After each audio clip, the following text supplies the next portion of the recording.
El representante más importante del romanticismo temprano es Franz Schubert, mientras que Beethoven representaba la violencia del Sturm und Drang. Su contemporáneo Schubert ejemplifica la intimidad burguesa, las conocidas Schubertiadas, las animadas veladas de una especie de comuna de artistas de que se alejaron la música del panorama de la sociedad vienesa y la llevaron al confortable salón burgués. Schubert es conocido fundamentalmente por sus canciones, su música para piano y sus cuartetos de cuerda, la música apropiada para el salón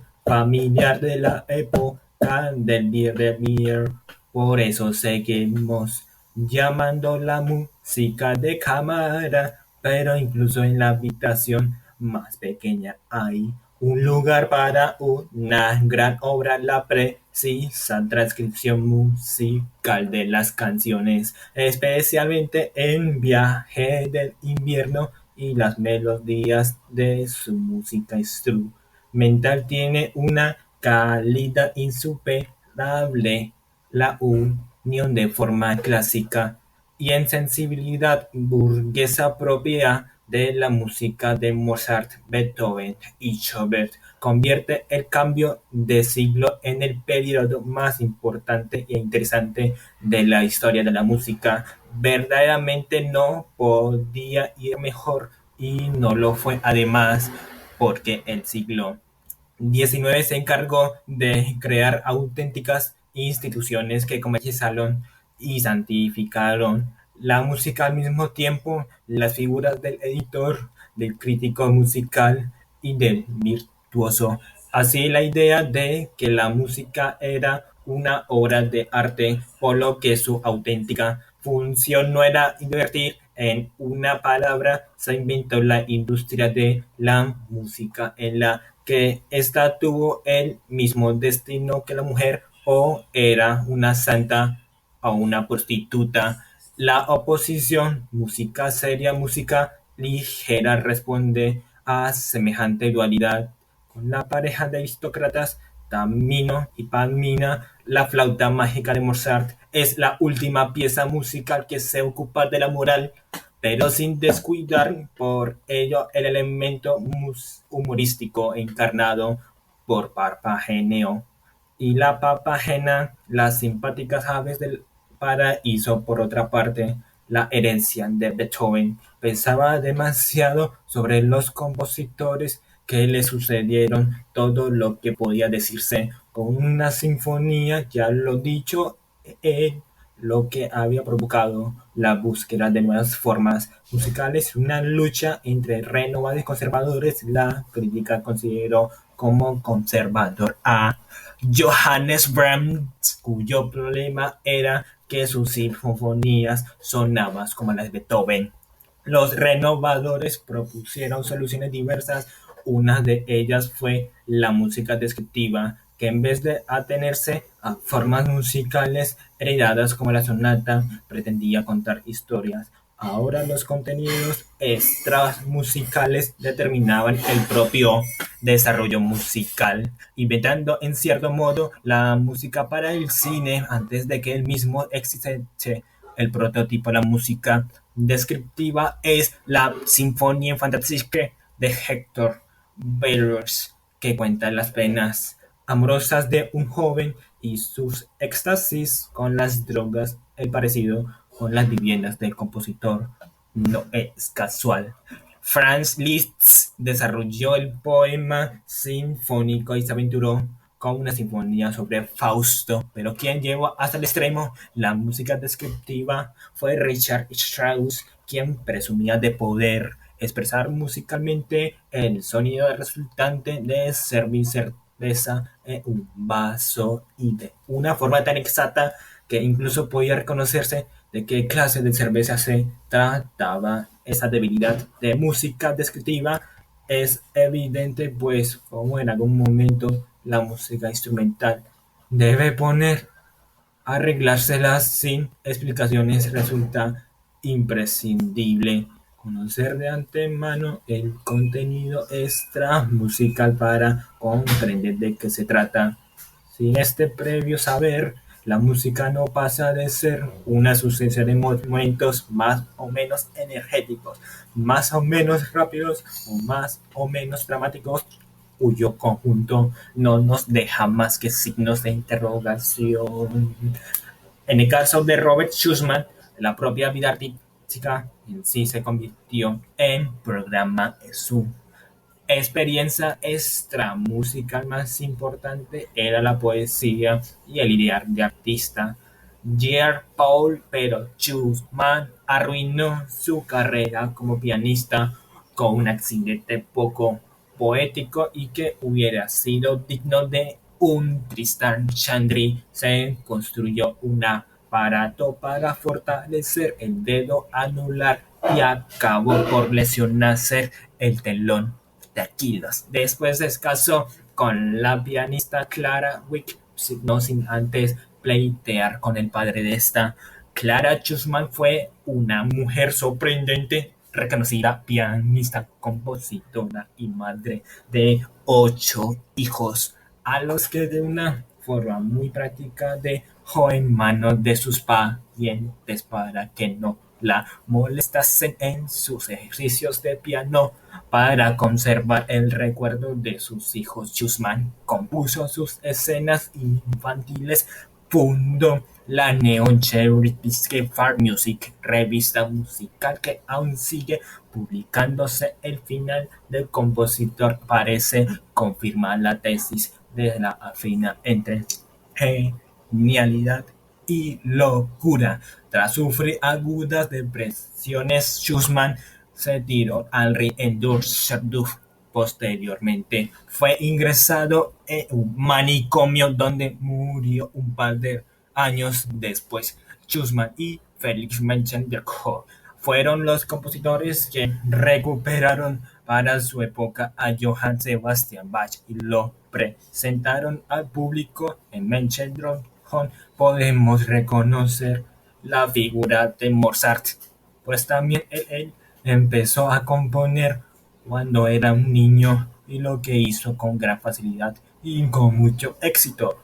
Pero al igual que Mozart murió muy joven, pese a sus maravillosas obras, la que inmortalizó fue su marcha nupcial, o mejor dicho, la marcha nupcial, otra respuesta a la crisis de las músicas formales del siglo XIX fue el desarrollo de las músicas nacionales con el auge del nacionalismo decimonónico.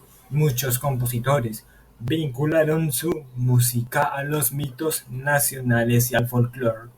Conocidos ejemplos de tal vinculación con el Requiem alemán de Brahms, el ciclo de Berdych Smetana, titulado Mi patria, con las rápidas aguas del Moldava, y Peter Young Suite de Edward Grieg. El mundo operístico, hasta entonces dominado por Italia, se dividió y dio lugar a una ópera francesa, una ópera italiana y una ópera alemana. Como los rusos no quisieron participar en él, fundaron la tradición del ballet ruso.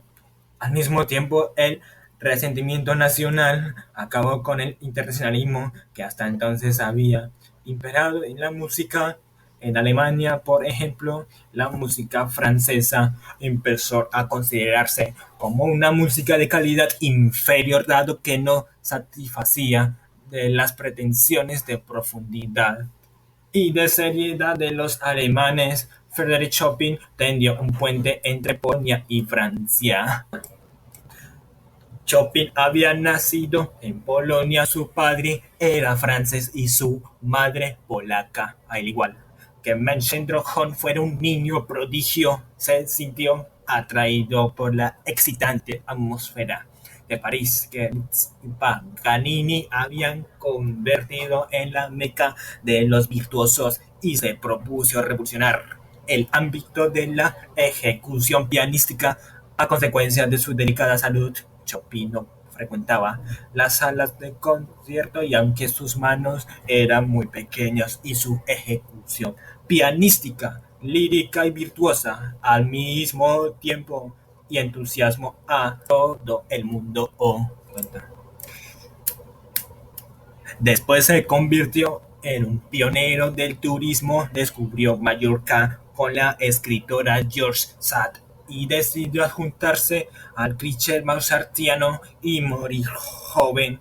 Un grupo de artistas rusos reunidos en torno al Villa Klinka se quedaron en el este y se inspiraron en el folclore y en las leyendas rusas. Asimismo, el gran grupito de los miembros de este grupo conocemos a Modest Mussorgsky, sobre todo por sus cuadros de una exposición, una obra que ilustra ejemplarmente cómo la pintura puede inspirar la música. Se trata de piezas pianísticas que exploraron hasta el tal mundo y punto el sonido del piano que muchos músicos posteriores se sintieron animados a instrumentar los cuadros desde la versión orquestal de Ravel hasta una versión rock, pasando por una temprana versión electrónica.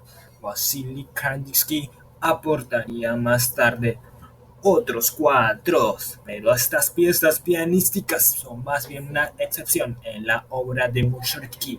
El gran grupito produjo fundamentalmente óperas inspiradas en el folclore ruso. Otro de los miembros de la llamada Escuela Nacional Rusa es Piotr Stravinsky, al que sin embargo conocemos menos por sus 11 óperas que por sus 3 ballets: El lago de los cisnes, La bella durmiente y Cascanueces. De esta manera desembocamos en la tercera respuesta de la crisis de las formas musicales del siglo XIX, la ópera.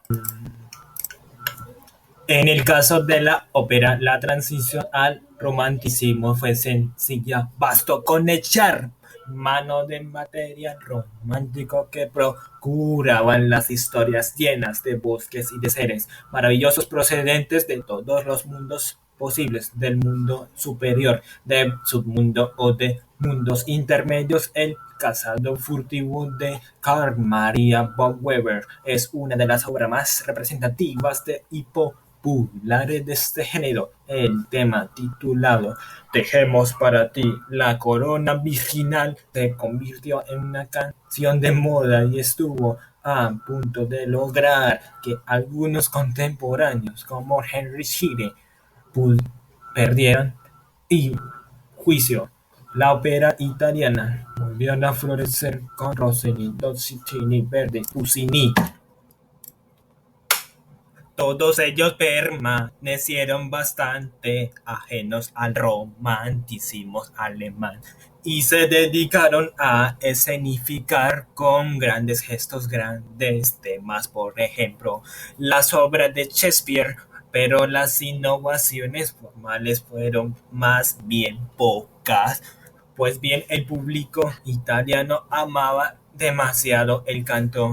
La ópera clásica se componía de una sucesiones de arias, dúos y conjuntos vocales. Estas partes estaban unidas por el recitado, estilo intermedio entre la declamación y el canto, una especie de narración que permitía no perder el hilo de la trama. Este panorama cambió con Richard Wagner, el gran maestro de la ópera romántica alemana, cuya figura sigue provocando reacciones enfrentadas. El aprecio que Hitler sentía por su obra, el antisemitismo de Wagner y la patriotería de las aliteraciones de sus textos lo ha convertido en un personaje ambiguo. Wagner toma los temas de sus dramas musicales del mundo de las leyendas nórdicas. Su obra más importante es la tetralogía El anillo de los Nibelungos, Tristán e Isolda. Los maestros cantores de Nuremberg y Parsifal son los títulos de otras de sus óperas. Además de su imagen está ligada al rey Luis II de Baviera y a su delirante y patética inclinación a la teatralización de su propia persona, que culmina en la instauración de un culto para el que se construyó un santuario en Bayreuth, el Festspielhaus. Su esposa Cosima Wagner, hija del compositor Franz Liszt, proporcionó los medios necesarios. El Festspielhaus pasó luego a manos de su hijo, el director de orquesta Siegfried Wagner, y de este nieto, el administrador Wilhelm Wagner. En el culto a Wagner, esta dinastía encuentra su comunidad de fieles, pero en la época de Wagner es semejante al culto, era algo más que una simple manía personal, era la prueba de que el arte había alcanzado su más alta cima. Y para muchos contemporáneos, para Schopenhauer, por ejemplo, la cima del arte era la música. La poesía simboliza.